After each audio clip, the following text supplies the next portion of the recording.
들이 즐겨 사용하는 단어는 비결, 비밀이라고 하는 단어입니다. 근래에 출판된 많은 책들 가운데 행복의 비결, 건강의 비결, 성공의 비결, 비결에 대해 쓴 책들이 많이 팔린다고 합니다.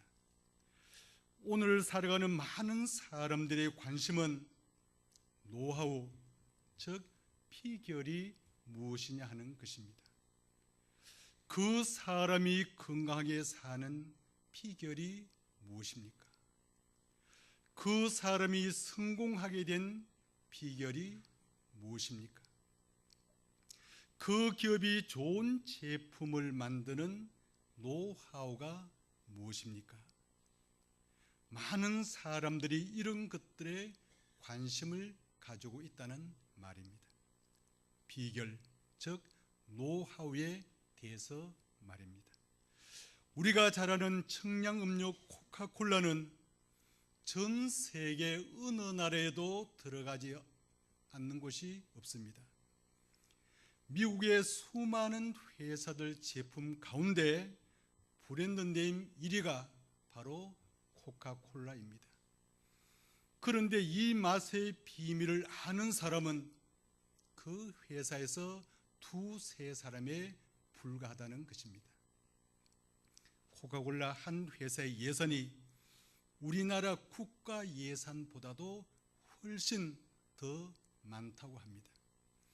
그 노하우 때문에 엄청난 돈을 벌어들이는 것입니다. 기독교인이란 어떤 사람들입니까? 삶의 비밀과 비결을 아는 사람들, 사람답게 사는 비결이 어떠한 것인지를 아는 사람들을 가리켜서 우리는 기독교인이라고 할 수가 있습니다. 구원의 비결, 행복의 비결, 성공의 비결, 영생의 비결을 알고 사는 사람들이 바로 기독교인들이 아니겠습니까? 바울은 오늘 본문 11절에서 13절 말씀에서 어떠한 형편이었는지 내가 자족하기를 배우노니 내가 피천에 처할 줄도 알고 풍부에 처할 줄도 알아. 모든 일에 배부르며 배고픔과 풍부와 궁핍에도 일체의 비결을 배우노라. 내게 능력 주시는 자 안에서 내가 모든 것을 할 수 있느니라고 고백하고 있습니다. 성경에는 배우라는 말이 여러 번 나타나고 있습니다. 오늘 빌립보서 4장에서도 배우고 배웠노니라는 말이 3번 나타나 있습니다. 9절에 너희는 내게 배우고라고 했습니다. 11절에서는 내가 자족하기를 배웠노니, 12절에서는 일체의 비결을 배우노니라고 했습니다. 우리 그리스도인들은 예수님을 배우고 성경을 배우는 사람들이 아닙니까? 그리스도인들은 정말 엄청난 진리를 배우는 사람들입니다. 기록된 계시의 말씀인 성경을 통해서 구원의 진리, 행복의 진리, 축복의 진리, 영생의 진리를 배우면서 사는 사람들이 우리 그리스도인들이라는 말입니다. 불신자들은 감히 생각할 수도 없는 엄청난 진리를 배워서 그 비밀과 비결을 알고 있는 것입니다. 우리 그리스도인들은 죽을 때까지 예수 그리스도의 진리를 배우고 인생의 삶의 비결을 깨닫고 사는 사람들이 바로 우리 성도들이고 그리스도인들이라는 말입니다. 믿으시지요? 이것은 우리가 이성으로 배우는 것이 아니라 체험적인 신앙 생활을 통해서 배우게 된다는 말입니다. 우리의 삶의 체험을 통해서 배우는 것이 일체의 비결을 배우는 원리라는 말입니다. 자족하기를 배우는 일체의 비결을 우리가 어떻게 배울 수 있을까요? 오늘 말씀을 통해서 이 질문에 대한 해답을 찾고 함께 은혜 나누는 축복의 시간이 되기를 바랍니다. 자족하기를 배우는 일체의 비결은 첫째로 고난을 통해서 배우게 되는 것입니다. 우리가 인생을 살아가는 데 있어서 가장 값진 교육은 고난을 통한 교육과 배움입니다. 이것은 대학 강의실이나 연구실에서 배우게 되는 것이 아니라 고난이라고 하는 체험을 통해서 삶의 지혜를 배우게 되는 것이라는 말입니다. 사도 바울은 고난을 통해서 자족하는 일체의 비결을 배웠다고 오늘 본문에서 고백을 하고 있습니다. 빌립보서 4장 12절에서 비천에 처할 줄도 알고 배고픔과 궁핍에도 내가 일체의 비결을 배우노라. 배고플 때나 가난할 때나 궁핍할 때나 어떤 형편이든지 고난의 시련 속에서 위대한 비결을 배웠다고 고백하고 있는 것입니다. 성경에 소개된 인물 가운데 고난을 가장 많이 받은 사람은 아마도 욥일 것입니다. 욥기서를 읽어보면 인생이 이렇게도 고통스러울 수 있을까 하는 그런 생각을 가지게 됩니다.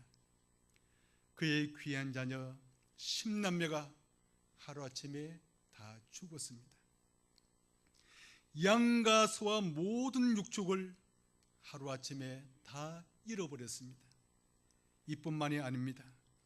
그는 온몸에 피부병으로 정말 고통을 당하게 되었습니다. 한마디로 그는 비참하게 되었습니다. 동방의 의인이라고 하는 사람인데 말입니다. 친구들이 찾아와서 위로하기는커녕 내가 무슨 은밀한 죄를 지었느냐? 내가 이러한 고통을 당하는 것은 바로 너의 죄 때문이다. 하나님께 회개하라고 욥을 향해서 피난을 하였습니다. 심지어 그의 아내까지도 당신이 그래도 자기의 순결을 굳게 지키느냐 하나님을 욕하고 죽으라고 하였습니다. 욥도 고민하였습니다. 그런데 이 고난과 고통의 시련 속에서 욥은 위대한 삶의 비결을 깨닫게 되었다는 사실입니다.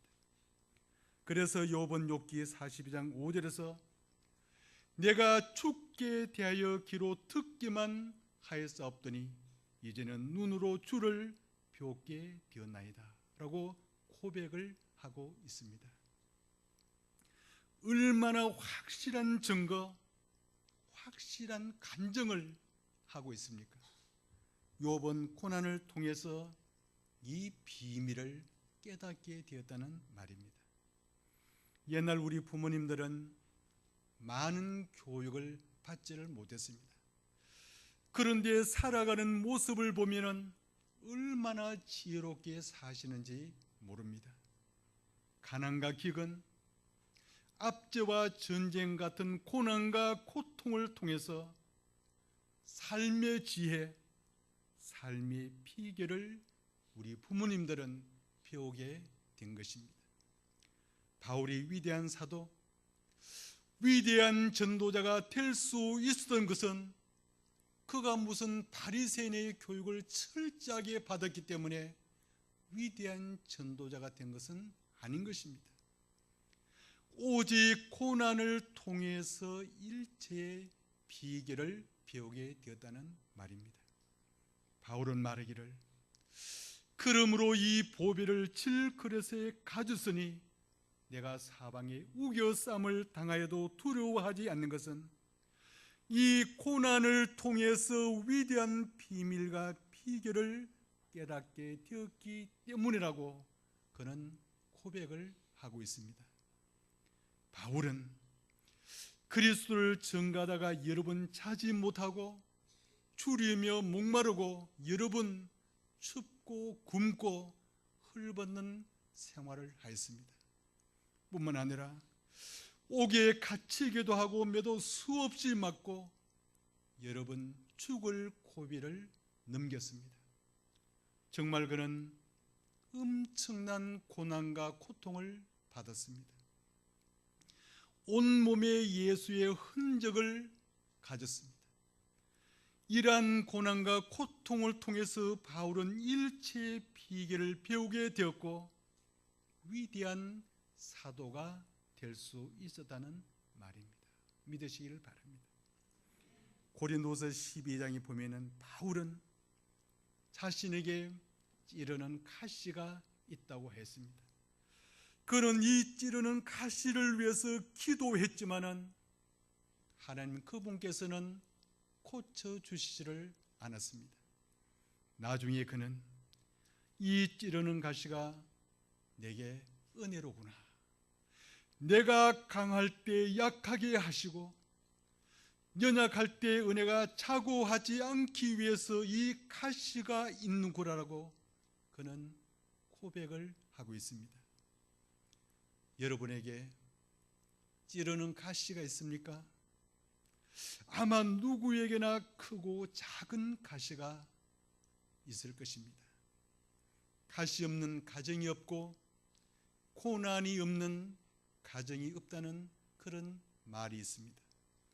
질병의 가시, 빈곤의 가시, 실패의 가시, 사람들과의 가시, 이런저런 가시들이 우리를 찌를 때가 있다는 말입니다. 이런 가시들은 하나님께서 그의 자녀들을 징벌하시는 것이 아니라 그 고난을 통해서, 그 가시를 통해서 자족하기를 배우는 인생의 위대한 비밀을 우리에게 가르쳐 주시기 위해서 이런 가시들을 주신다는 말입니다.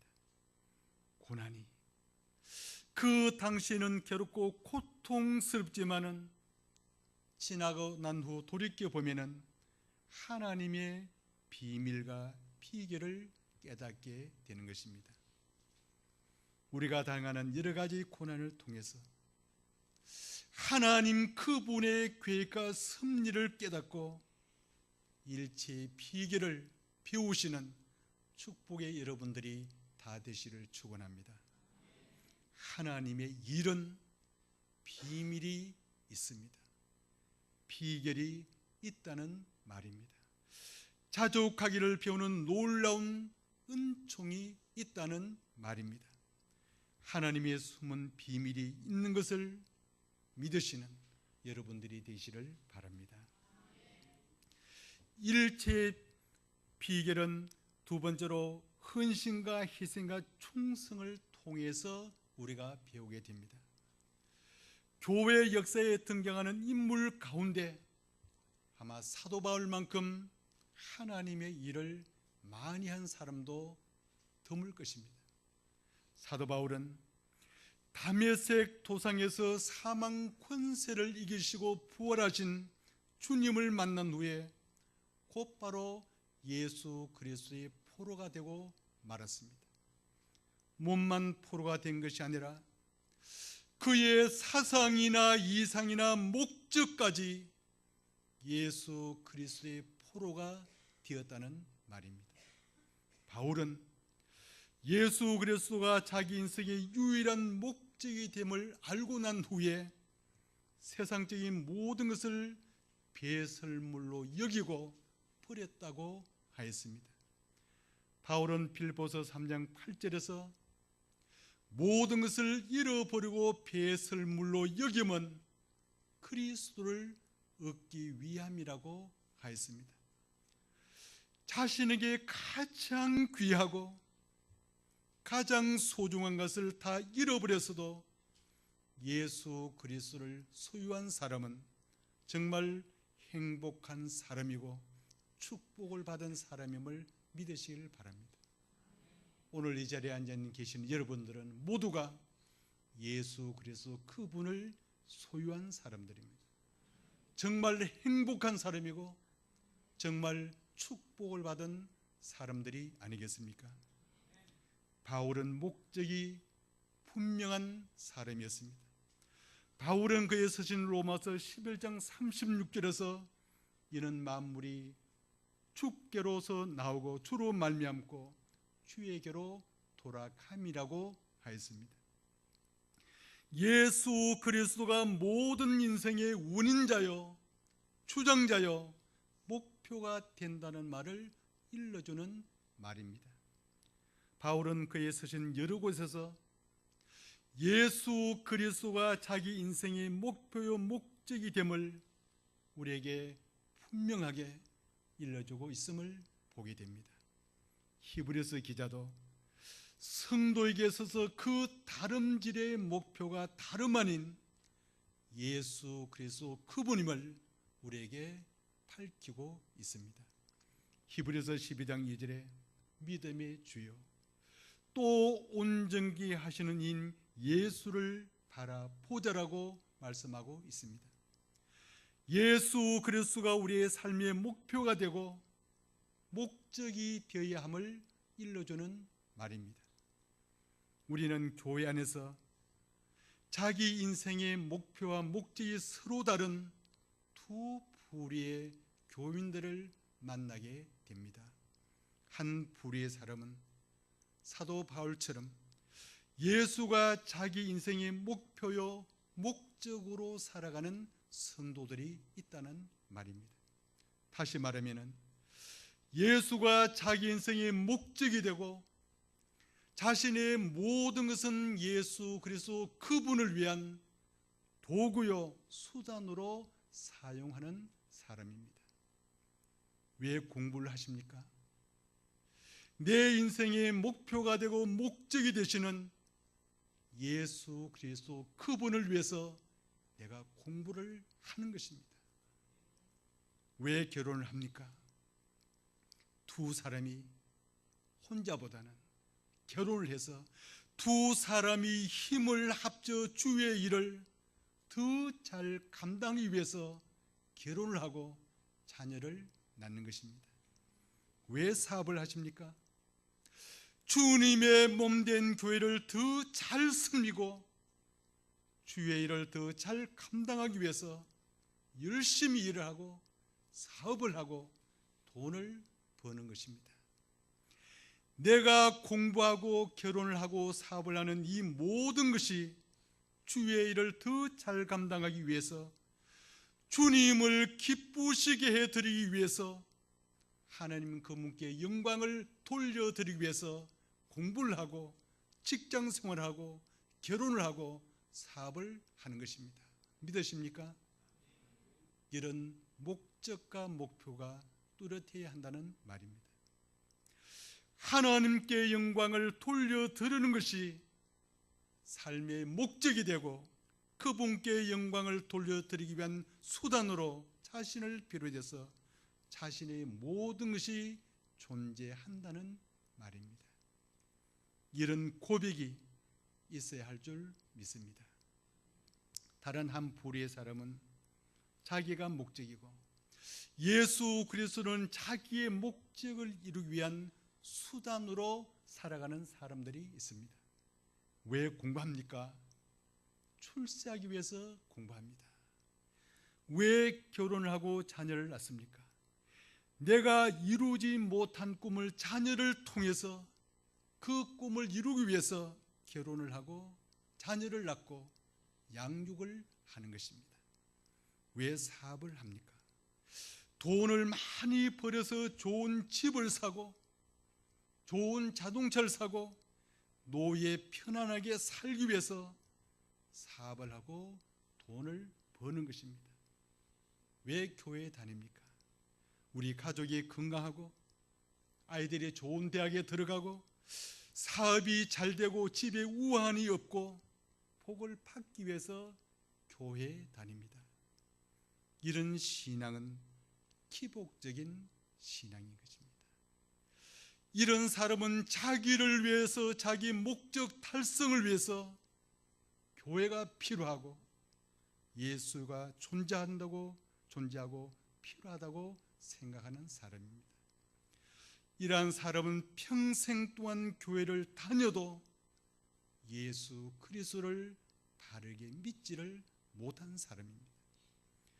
이런 사람은 세상의 부와 명예와 권력을 다 소유했다고 하더라도 한마디로 신앙생활은 실패한 사람입니다.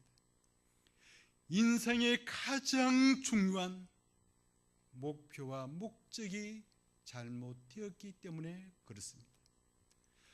비록 세상적인 것을 만족하게 가지지 못했어도 예수 그리스도가 내 인생의 목적이고 하나님께 영광을 돌려드리는 것이 삶의 목표인 사람은 정말 성공적인 신앙생활을 한 사람이 아니겠습니까?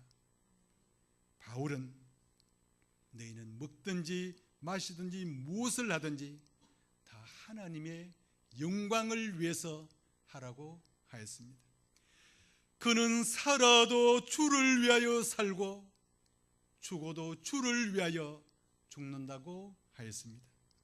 살든지 죽든지 내 몸에서 그리스도가 총기되게 하려 함이라고 하였습니다. 그런 삶의 바른 목적, 예수 그리스도를 목적하고 살았습니다. 예수가 그의 삶의 유일한 목적이기 때문에 그는 예수 그리스도를 증거하는 일에 정말 최선을 다하였습니다. 그는 그의 젊음과 지성과 그의 모든 것을 주의 일을 위해서 하나도 남김없이 다 소진하고 사용했던 사람이었습니다. 한마디로 그는 헌신과 희생과 충성을 한 사람입니다. 주를 위해서, 주님의 몸된 교회를 위해서, 전도와 선교를 위해서, 하나님의 영광을 위해서 헌신하고 충성하고 희생한 사람이었다는 말입니다.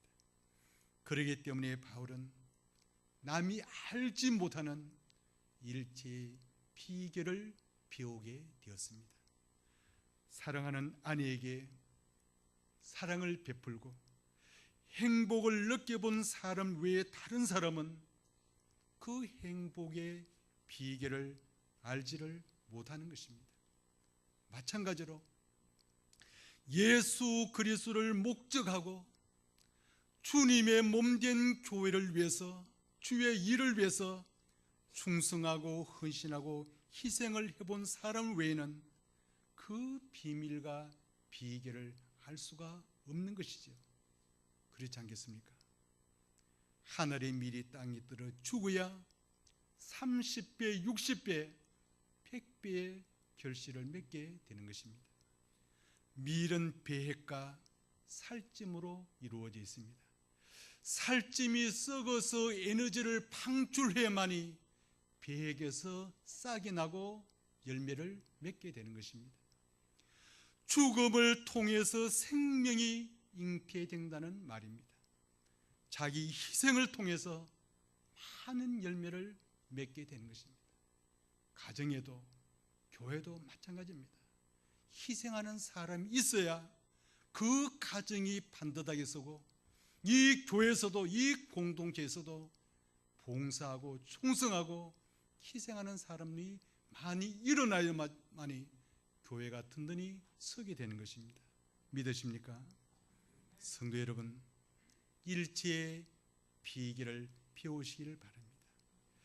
일체의 비결은 예수 그리스도를 목적하고 충성과 헌신과 희생의 삶을 통하여 배우게 된다는 이 사실을 우리가 깨닫고 배워야 한다는 말입니다.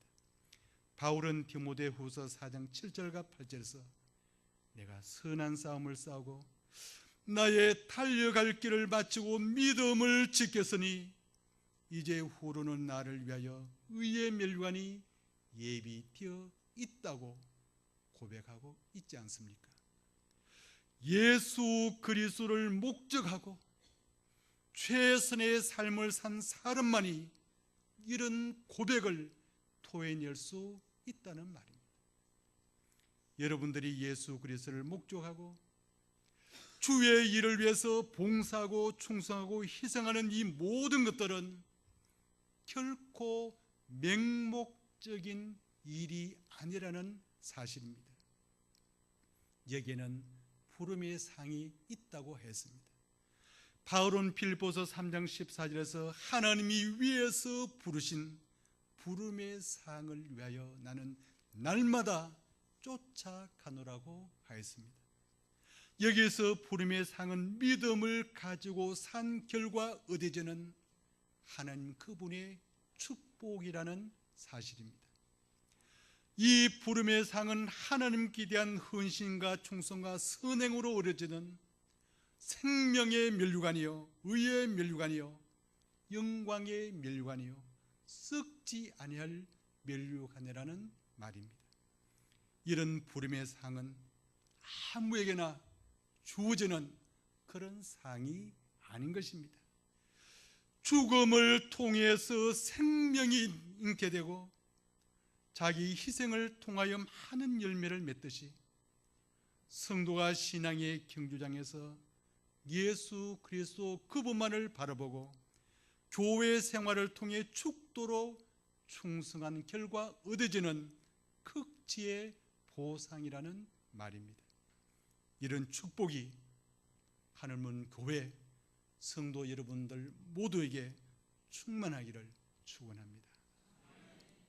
자족하기를 배우는 일체의 비결은 세 번째로 예수 그리스도 안에서 가능하다는 말입니다. 바울은 빌립보서 4장 13절에서 내게 능력 주시는 자 안에서 내가 모든 것을 할 수 있느니라. 할렐루야. 여기에서 내게 능력 주시는 자가 누구입니까? 바로 예수 그리스도 그분입니다. 내게 능력 주시는 자 안에서라는 말은 바울 자신 안에 거하시는 예수 그리스도의 능력을 말하는 것입니다. 바울이 그런 능력을 행한 것이 아니라 바울 자신 안에 있는 예수 그리스도의 능력을 일컫는 말입니다. 그리고 모든 것을 할 수 있느냐라는 말은 그리스도의 능력을 통해서 발휘되는 힘을 말하는 것입니다.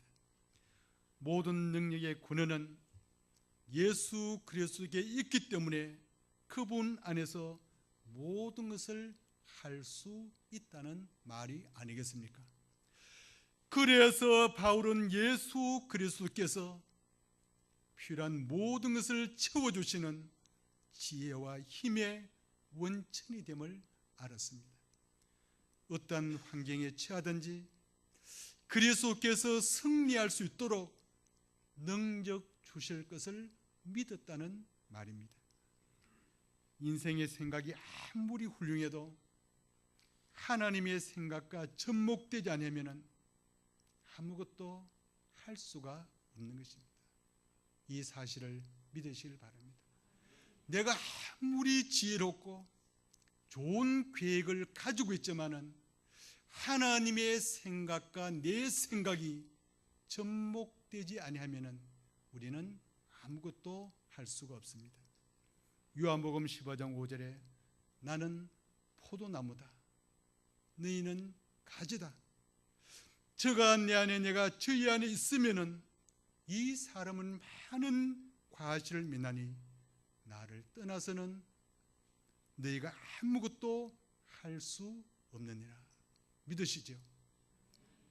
예수님을 떠나서는 아무것도 할 수 없다는 말이에요. 예수님 안에 있을 때 과실을 많이 맺게 된다는 말입니다. 예수님을 떠나서는 아무것도 할 수 없다는 말입니다. 그러므로 예수 그리스도 안에 머무를 줄 알아야 하는 것입니다. 피천할 때 낙심치 않으며 풍부할 때 교만치 않도록 힘을 주시는 자 안에서 머무를 줄 아는 이런 지혜가 우리에게 필요하지 않겠습니까? 우리가 쉽게 낙심하고 교만하는 것은 자신의 힘을 의지하기 때문에 그렇습니다. 이때는 삶의 지혜를 배울 수가 없는 것입니다. 예수 그리스도 안에서 예수 그리스도 그분을 의지할 때 삶의 지혜와 일체의 비결을 배우게 되는 것입니다. 바울은 하나님께서 그에게 맡겨주신 일들이면 무엇이든지 다 이룰 수가 있었습니다. 왜냐하면 바울은 자기 안에 거하시는 성령 하나님을 전적으로 의지하며 그분의 능력을 힘입었기 때문입니다.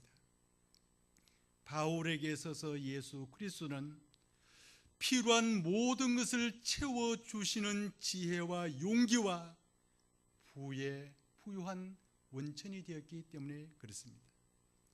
이러한 신비스러운 인생의 체험으로부터 바울은 자신의 연약함을 자랑할 수 있는 비결을 배우게 되었습니다. 바울은 고린도서 12장 10절에서 그러므로 내가 그리스도를 위하여 약한 것들과 능욕과 궁핍과 곤란을 기뻐하노니 이는 내가 약할 그때에 곧 강함이라고 하였습니다. 사랑하는 성도 여러분, 일체의 비결을 어떻게 배울 수 있을까요? 고난을 통해서 배울 수 있습니다. 헌신과 희생과 충성을 통해서 그 비결을 배울 수 있습니다. 그리고 예수 그리스도 안에서만이 가능하다는 말입니다. 내 자신의 힘만으로는 삶의 지혜와 일체의 비결을 터득할 수가 없지 않겠습니까? 믿는 자에게 힘을 주시고 능력을 주시는 예수 그리스도 안에서만이 일체의 비결을 배울 수 있음을 믿으시기를 바랍니다. 바울은 빌보서 4장 오늘 본문 12절과 13절을 우리가 다 함께 읽고 이 말씀을 마치겠습니다. 12절과 13절 시작.